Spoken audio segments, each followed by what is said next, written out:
ഇതൊക്കെ പറയാൻ നമ്മൾ ആരാണാവോ? നിങ്ങൾ പഠിച്ചോൻ ക്രിയേറ്റ് ചെയ്തതാണെന്ന് വിശ്വസിക്കുന്നുണ്ടോ? അതേ പഠിച്ചോൻ തന്നെയാണ് ഈ മനുഷ്യന്മാരെയും ഇവിടെ ജനിപ്പിച്ചിട്ടുള്ളത്. അവർക്കും നിങ്ങളെപ്പോലെ ഒരു ഹൃദയമുണ്ട്. നിങ്ങൾ എൻജോയ് ചെയ്യുന്ന എല്ലാ ഫ്രീഡവും അതേ രീതിയിൽ എൻജോയ് ചെയ്യാൻ ഡിസേർവിംഗ് ആയിട്ടുള്ള ആൾക്കാരാണ്. അവിടെ കളർഫുൾ ലൈഫായിട്ട് നിങ്ങൾ പിടിക്കുന്നുണ്ടല്ലേ? ഞാൻ കുറെ കണ്ടിട്ടുണ്ട് ഈ ഒരു കോമന്റ്.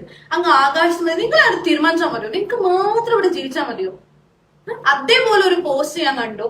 എല്ലാവരും, എനിക്ക് ഏറ്റവും കൂടുതൽ സങ്കടമായത് എന്റെ വളരെ അടുത്ത റിലേറ്റീവ്സും ഫ്രണ്ട്സും ഒക്കെ ഇത് സ്റ്റോറി ആക്കി വെക്കുന്നത്.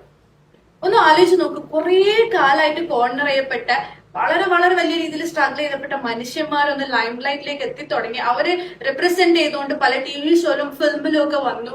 അവർക്ക് റെപ്രസെന്റേഷൻ ലഭിച്ചിട്ട് അത് നമ്മൾ എംപ്രൈസ് ചെയ്യാതെ, അവരെ കൂട്ടിപ്പിടിക്കാതെ പ്രോപ്പഗണ്ട എന്നും പറഞ്ഞ് സ്റ്റോറി ഇടുന്നു.